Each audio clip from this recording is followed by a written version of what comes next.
So whenever I have a deck that I feel like making or I just need to find a deck list, usually what I do is I open up this tournament winning deck tab. And this is where you can find a bunch of deck lists that people have played in the past. So generally, if you're looking for a specific archetype you want to build a deck around, you can probably find it here. The names of these decks are usually set by Cygames, I think. And they're usually pretty accurate, pretty straightforward stuff. If you look at the sword tab here, if you look at this aggro sword deck, it's pretty obviously an aggro sword deck. Look at this combo sword, you see it's the OTK sword that I made a video on a while ago. Once in a while they come up with some names that just don't quite make sense. If you look in this Haven tab here, there is this deck called Count Haven. I don't really know what Count Haven is supposed to mean. I guess you do math or something. But anyway, this is the show. It looks like a standard Amulet Haven list, so today we're going to be trying this deck out. So the list we're playing with today is pretty much the same as what you saw in that tournament winning deck list tab. I didn't make any edits to it because it seems fine to me. The goal of the deck seems to be built around Selena here with her ability. If there are 4 allied amulets in play, you can subtract 4 from the countdown of all of them. And then you use cards like Anvelt, Noah, and Sacred Groundskeeper to summon out a bunch of and summon Pegasus as well. These will summon out a bunch of big followers of Selena's fanfare if you can line up the amulets. And then you can either completely overwhelm your opponent with a massive board, or from there you can use stuff like Frigg and Jatelant to completely steamroll your opponent, I guess is the point. It's a bit of a high rolly deck, but it's actually not that bad. So let's look at some games that we have for you today.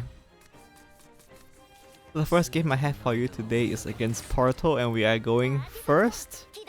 The deck's matchups are a bit weird. It's a bit hard to play against aggro, but other than that, you sort of just rely on steamrolling your opponent with a big early game board. So for the mulligan, I usually like to look for the high value crystallizers like Anvelt, Sacred Groundskeeper, Noah.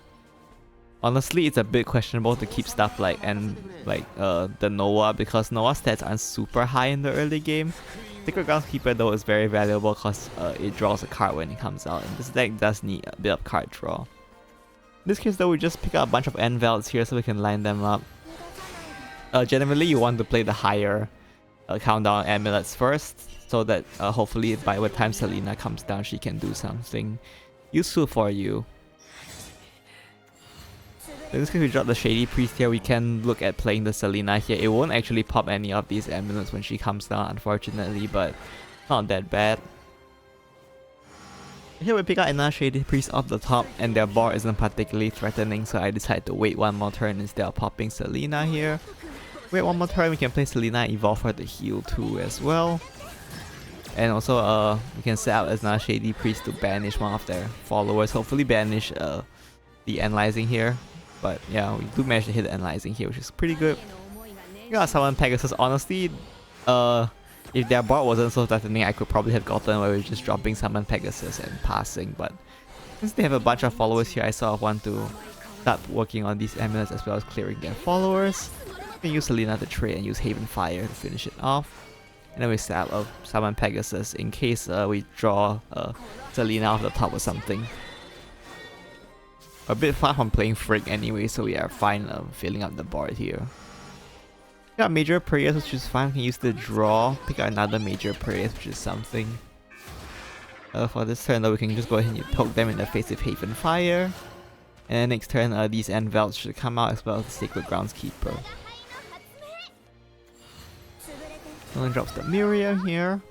So they have a bunch of Paradigm Shifts in hand now, which is mildly annoying, I suppose. This time my amulets will start popping. Do some damage to them as well. Here we just put a Major Prayers to draw into our deck, as well as start shipping damage with Meowskers to look for a finish next turn, hopefully with Jatelant. Right now Jatelant does 6 damage, so we can look for a finish next turn, depending on what my opponent does. We'll go ahead and summon Keenage here. They probably should have traded before playing the second Keenage, but I guess it didn't matter for them. They will go ahead and trade the Keenage again. And then play one more Paradigm Shift here, which they will evolve the Keenage to, I guess, heal as much as they can. which is fine. Here we just go ahead and drop Jatelant to just ship them down. We happen to also just pick up the Meowskers here, so this will end up being lethal because of that. So that's it for this game. Our next match here is against Sword, and we are going second this time. If it's aggro, we are actually in a bit of trouble because our early game is quite slow. We do keep Selena here because she can pop amulets, and then we just try to find some big amulets to roll my opponent with. I'm gonna drop the Quick Blader here, which makes me think this is probably gonna be an aggro deck, which is a bit unfortunate. Go ahead and drop Sacred Groundskeeper here just to get started getting the countdown ready. And there's the Quixotic Adventurer as well, so this is probably going to be aggro.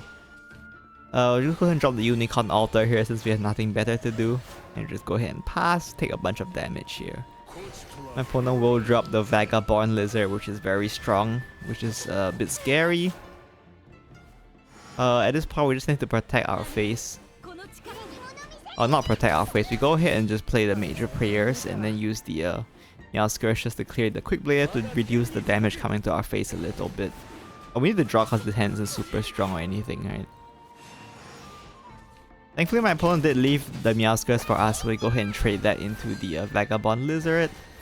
Drop a bunch of Pegasi amulets for next turn with the Selena, and then we use Vengeful Sniper to get rid of this Lizard. And then we can go ahead and just trade to reduce their number of followers. Evolves the Fighter here, which certainly is something. And then use the Swordmaster Sweep as well. That will clear my war and we will take some damage here. And then we'll go ahead and play Nanat's Henchman here as well, which is a big statted follower, but we can just go ahead and drop Selena here and heal out a little bit. She will go ahead and pop all of our amulets here. We can have a war, which is nice. A bunch of Pegasus as well. And we can evolve the Selena for a little bit more healing. And then we use the Unicorn to heal here. We could have played Haven Fire to clear the Henchman, but I think it's more valuable to heal out as much as possible to get out of lethal ranges.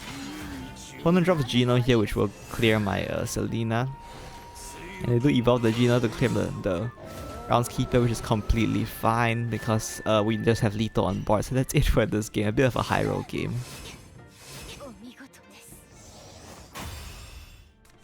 So for this last game, we are going against Haven and we are going second.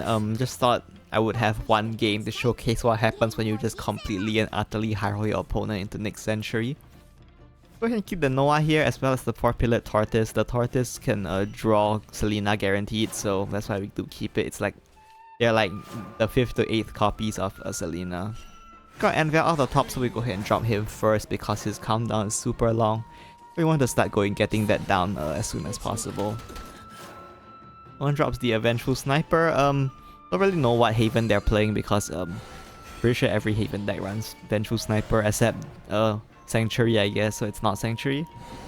Here's the Tortoise, still doesn't tell us anything because both Ward and Amulet / Count Haven play it. We can go ahead and drop the 4-pillared Tortoise here to draw our Selena. Enchanted Knight, so this is probably going to be Ward that we are playing against. And there's the Anvil as well, which is slightly scary, I guess. Go ahead and drop the Noah here just to have an Amulet, and then we trade the 4-pillared Tortoise into Vengeful Sniper. This guarantees that we can get this 4-pillared Tortoise off our board once it's our turn, so that we can have space to play Selena to pop all of these amulets that we have on board. We will go ahead and evolve the Vengeful Sniper to deal damage to my face, which is strong, I guess. We can go ahead and just drop Selena here to pop our amulets. You can see here we end up sniping the Sarissa off the...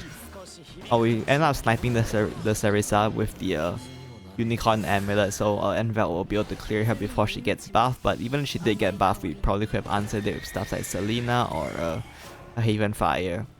We'll drop the Unicorn just to maximize the size of our board and just threaten them, I guess.